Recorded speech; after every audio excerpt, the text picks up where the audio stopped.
नमस्कार दोस्तों, और मैं हूं आपकी दोस्त जूही, लेकर आ गई हूं एक बार फिर से आप सभी का खास कार्यक्रम, जिसमें आज हम बात करने वाले हैं ग्लैमर वर्ल्ड की। जी हां, भारतीय समाज में अक्सर सिर पर पल्ला रखे साड़ी में दिखाई देने वाली टीवी सीरियल की बहुएं अगर अपनी इमेज से बाहर आ जाएं तो कुछ लोगों को पछता ही नहीं। और ये बहुएं जब सोशल मीडिया पे अपने जीवन की असल फोटो पोस्ट करती हैं तो लोगों की खरी खोटी सुननी पड़ती है उन्हें। तो कुछ ऐसा ही हुआ निया शर्मा के साथ। जी हाँ, टीवी सीरियल जमाई राजा में बहू का किरदार और एक हजारों में मेरी बहना है में नजर आई निया शर्मा ने इंस्टाग्राम पे अपने एक फोटो शूट का वीडियो पोस्ट किया, जो लोगों ने उनको पसंद नहीं किया और तो और उनको स्लर्ट तक कह दिया। ना जाने क्या क्या उपनाम दे डाले, गालियों की तो समझो भरमार लग गई। बता दे कि उनकी वीडियो पर आ रहे भद्दे कमेंट्स के बाद से निया शर्मा आहत तो जरूर हुई होंगी, पर उन्होंने इसका जवाब एक वीडियो के जरिए ही दे डाला और उन्होंने कहा कि ये रहा फोटो शूट का एक और हिस्सा। एक लड़की के चरित्र हरण करने के लिए दोबारा से तैयार हो गए। कीजिए, ऐसे 5 और वीडियो पोस्ट करूंगी क्योंकि मैंने ऐसे ही ये फोटो शूट कराया और मैं बिल्कुल ऐसे ही फोटो पोस्ट करने वाली हूँ। मैं उन सब की तारीफ करती हूँ जिन्होंने अपने मूल्यहीन जीवन से वक्त निकालकर मेरे पिछले वीडियो पे भद्दे कमेंट किए, और मैं आप सब के लिए फिर से एक काम ले आई हूँ। बता दें, निया शर्मा के साथ जो कुछ भी हुआ वो नया नहीं है और टीवी एक्ट्रेस के साथ अक्सर ऐसा होता ही आया है। तो वहीं देव को देव महादेव की पार्वती का रोल निभाने वाली सारिका भदौरिया ने जब बिकनी पहनकर फोटो पोस्ट की तो लोगों ने उन्हें भी ऐसे ही ताने दिए, और तो और वजह बहुत साफ और बेहद बचकानी भी थी। लोगों को टीवी सीरियल में आने वाली आदर्श बहुओं को उसी फ्रेम में देखने की आदत होती है।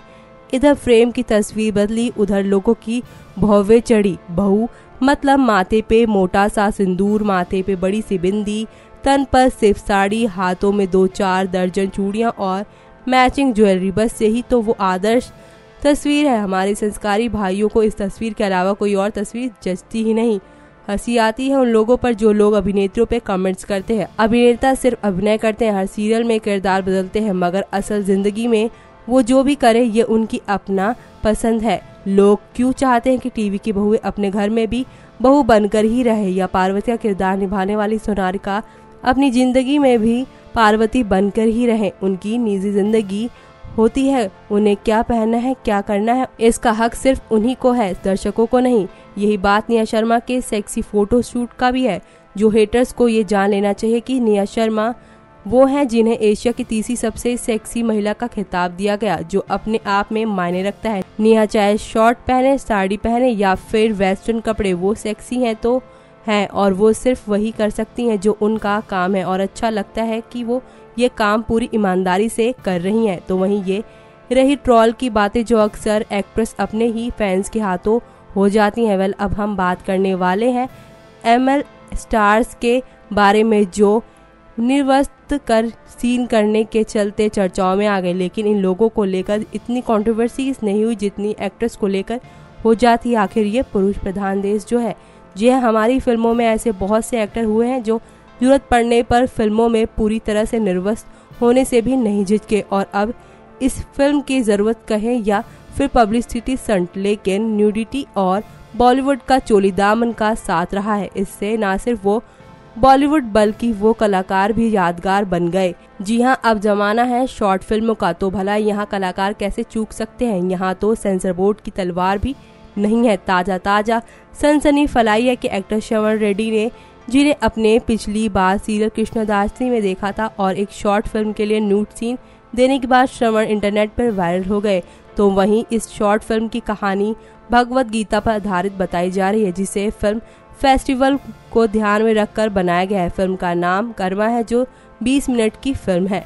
फिल्म में इस तरह के सीन्स की जरूरत पर श्रवण का कहना है कि मुझे कहा गया था कि एक सीन के लिए मुझे कपड़े उतारने पड़ सकते हैं। सच कहूँ तो पहले मैं अनकंफर्टेबल फील कर रहा था। मेरे डायरेक्टर ने कैरेक्टर को अच्छे से समझाया, फिर मुझे इस कैरेक्टर के हिसाब से ये सीन समझाया गया और फिर फिल्म की ज़रूरत को ध्यान में रखते हुए मैंने ये सीन कर डाला।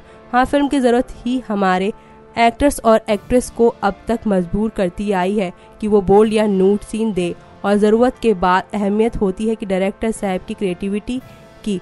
आखिर उनसे कौन बच पाया है। उनकी क्रिएटिविटी और सोच के आगे तो हमारे सेंसर बोर्ड भी कभी कभी नतमस्तक हो जाते हैं। बता दें, फिल्म सावरिया साल 2007 से डेब्यू करने वाले रणबीर कपूर ने आते ही टॉवल डांस करके सनसनी मचा दी थी और वो सिर्फ टॉवल में ही दिखाई दिए रहे थे। और तो और डायरेक्टर मधुर भंडारकर की फिल्म जेल साल 2009 में जो आई थी, एक्टर नील नितिन मुकेश ने पुलिस वालों के सामने न्यूड सीन देकर सबको चौंका दिया था। वहीं इस लिस्ट में जॉन अब्राहम भी पीछे नहीं है। जी हाँ, बता दें, साल 2009 में आई न्यूयॉर्क में जॉन ने एक मुस्लिम व्यक्ति का रोल प्ले किया था जो न्यूयॉर्क में पुलिस द्वारा उसे किस तरह टॉर्चर किया था, उसके लिए जॉन को इस तरह का सीन करना पड़ा था।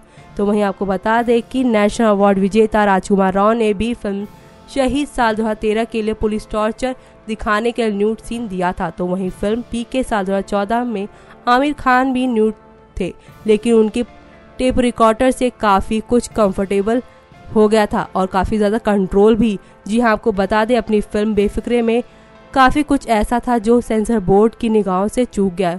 जी हाँ, फिल्म में रणवीर सिंह भी न्यूड दिखाई दिए। इस सीन में वो बेहद गंभीर दिखाई दिए थे। सेंसर बोर्ड किस तरह से सोचता है समझ नहीं आता। कभी कभी डायरेक्टर की क्रिएटिविटी दिल खोल कर दिखाते हैं तो कभी उसे ही निशाना बनाकर ऑब्जेक्ट कर लेते हैं, लेकिन शॉर्ट फिल्मों में सब कुछ चलता है। जी हाँ, क्रिएटिविटी भी और न्यूडिटी भी। कर्मा में इस सीन की जरूरत तो रिलीज के बाद ही पता चलेगी। फिलहाल फिल्म और इस एक्टर को जो मिलता था पहले ही मिल गया, पब्लिसिटी। जी हाँ, इसी के साथ अब हम बात करते हैं सिद्धार्थ मल्होत्रा और कैटरीना कैफ की फिल्म बार बार देखो की, जिसको सेंसर बोर्ड के एक्स अध्यक्ष पहलाज निरानी ने AU सर्टिफिकेट दिया था। जी हाँ, कहा था कि फिल्म से वो सीन काट दिए जाएं जिसमें ब्रा दिखाई दे रही और वजह ये दी कि ब्रा भड़काऊ होती है और उसे देखकर लोग असहज हो जाते हैं। तो ऐसे सीन को फिल्म में कैसे रख सकते हैं। और सीन उन्होंने तो फिल्म में सविता भाभी का जिक्र भी गवारा नहीं, तो उस सीन पर भी कैची चला दी और ऐसा कहा गया कि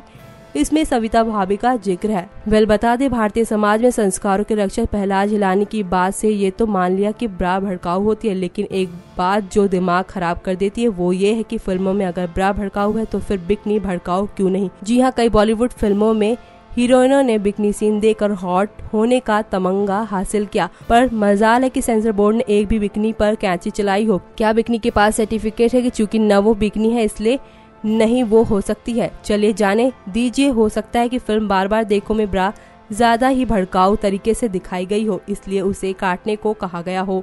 पर जरा इन फोटोज पर हमारी रिपोर्ट में गौर करें जो आपको बताएगी क्या ये ब्रा ज्यादा भड़काऊ है या फिर साड़ियों के नीचे पहने गए ये ब्रा नुमा ब्लाउज। जी हाँ, जिन्हें बिकनी ब्लाउज भी कहते हैं। और क्या इसे सेंसर इसलिए नहीं किया गया क्योंकि इसके साथ संस्कारी साड़ी पहनी गई है?